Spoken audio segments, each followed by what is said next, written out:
Black Bray National Park, and this is the old Black Bray homestead.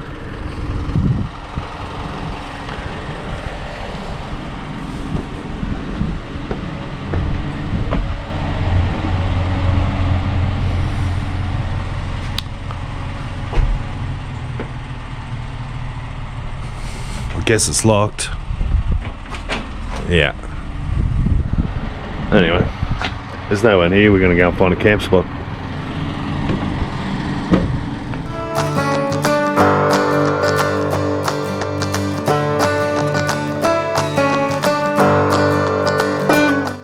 Kara.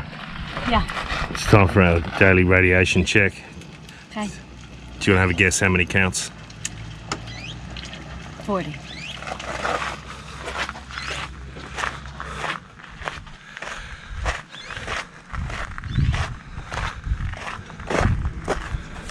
Well, it's time for our daily radiation check. We're here at Undarra. It's all volcanic, all granite outcrops.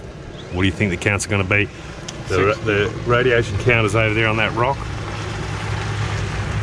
60 clicks per minute. Okay, Kara said 40. I'm going to go with 44. Whoever gets closest wins the prize. What's the prize? I don't know yet.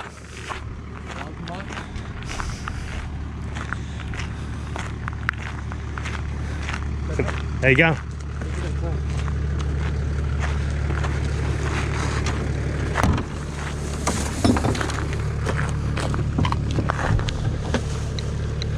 $34, $36.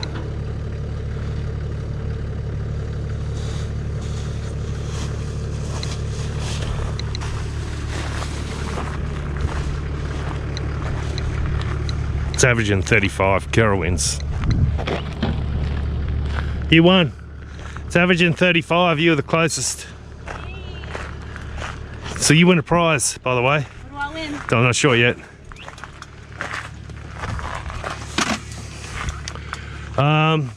Okay, your prize is that Will's going to do the washing up after you cook lunch. No! Bit of a quick update on this stove.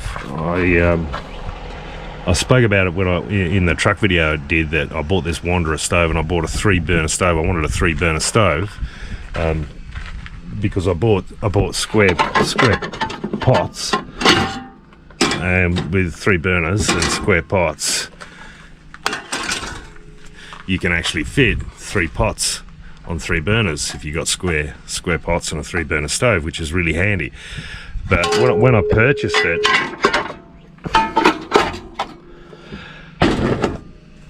it wouldn't even cook bacon, and so I had a look at the jets in it, and they were 0.2 of a mil. So I drilled them out with a drill bit to 0.3 of a mil, and then tried it, and it was cooking bacon fine. But look, out on the road, it was nowhere near good enough, and so I stopped and bought a set of oxy-tip cleaners. I couldn't get the drill bit, so I got oxy-tip cleaners and reamed those jets out. I reckon they're around 0.5, and now it works just fine. It'll cook hard now. So that's what I needed to do to this Wanderer barbecue. I mean, it's a good little barbecue, and I needed a 3-burner.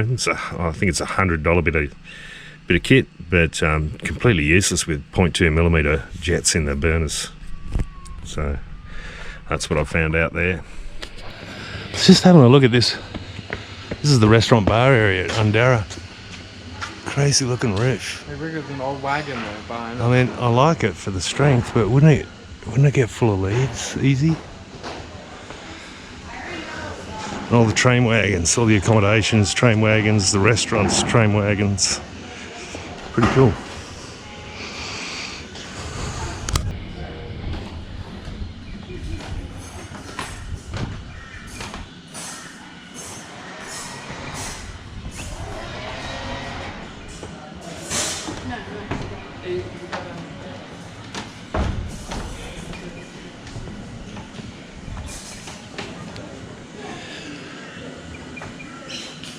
Yeah, I like the strength in that roof, but I suppose it's got a bit of fall on it, but oh, yeah, you can see the leaves. Look up there.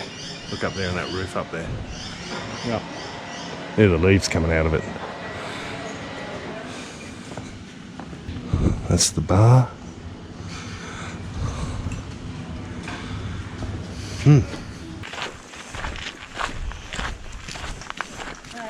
You got red, Pink, white, red, and blue. So that's where we're going. So pink, white, and blue. these are all these here. Righto. So the pink one is 5.8K.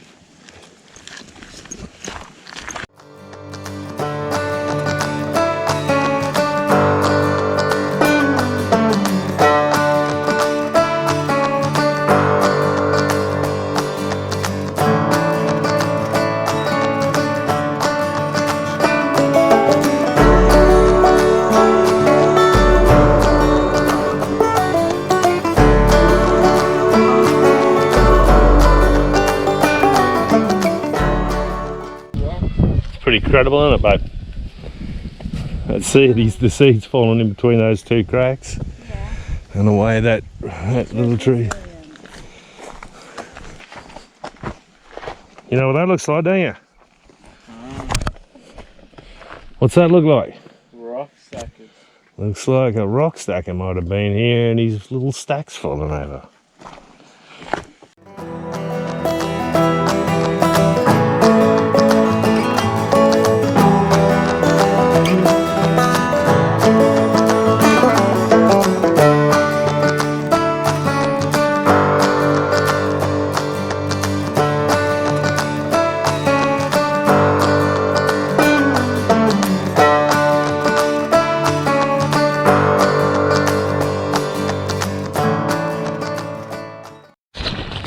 There he is. 20 kilo pack. My life was dull and boring till I joined the Army Reserve. Now it's fun and full of excitement. I'm a soldier.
Man, Kara is marching this morning. She's got a backpack on. I dogged it. I didn't take my backpack. She's got hers on because she's got a snake bite kit and a first aid kit in the back. And she's terrified of snakes. Yeah, fair enough. She's moving. She's set the pace this morning. Have you ever stood inside a volcano crater before, Kara? Not until now. So this is the Kulkani Volcano Crater. Big volcano. Which is part of this volcanic activity from Shilligo out through Undarra, 160 kilometres. The interesting thing about this volcanic activity is that it's been made by a stationary hot point emanating from the centre of the earth that doesn't move. So if you have a look at the Hawaiian Islands, that's a 2,500 mile long archipelago. It's the longest archipelago in the world. That was made by a stationary hotspot emanating from the earth. It doesn't move, but the continental plates do. And as the continental plates drift over, it makes a series of volcanoes. Well, that's what's happened here too. And as Australia's drifted north, that hotspot's been stationary and it's responsible for several volcanoes down in New South Wales, and it's now sitting in Bass Strait, and the geologists say, or volcanologists say, that in the next 120 years it could well create a volcano in Bass Strait. And I guess then it's Tasmania's turn. But anyway, here we are.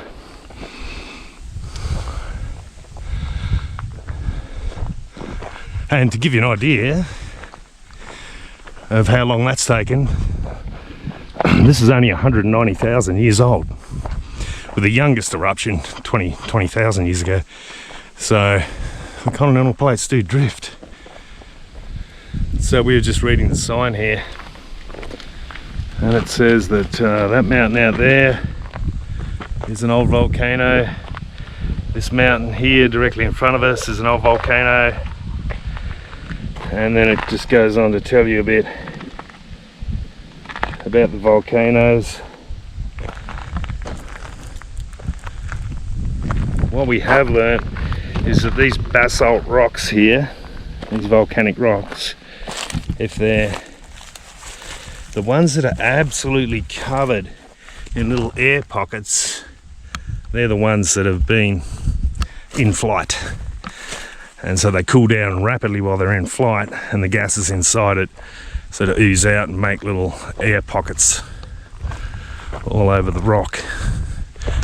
And those ones quite often will have a crystal in the middle of them from the crystallization process that occurs in the cooling.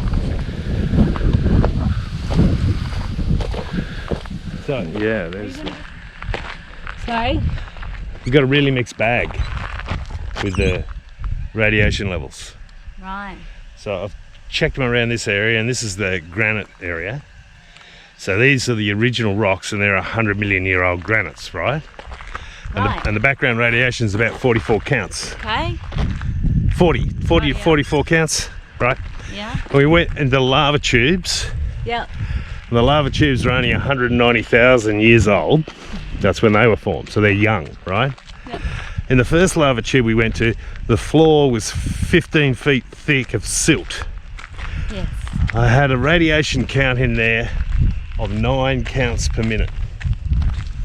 So I can only, because then the next lava tube we went into had no silt on the floor whatsoever, and the radiation count in there was 67 counts a minute, which is high. So I don't know what to make of that. Got 44 here with the old weathered 100 million year old granite, and you had 9 in one lava tube and 67 in the other. Strange. What do you make of it? Sorry. My headphones on now. Yeah. That's why I don't talk to people with headphones on. So he likes the rice the best. Yeah. And so that makes him another gluten-free animal like the camels. Yeah. Another gluten-free. So not only are camels gluten-free, so are the marsupials. Yeah. Interesting. You can even pat this one. Show me.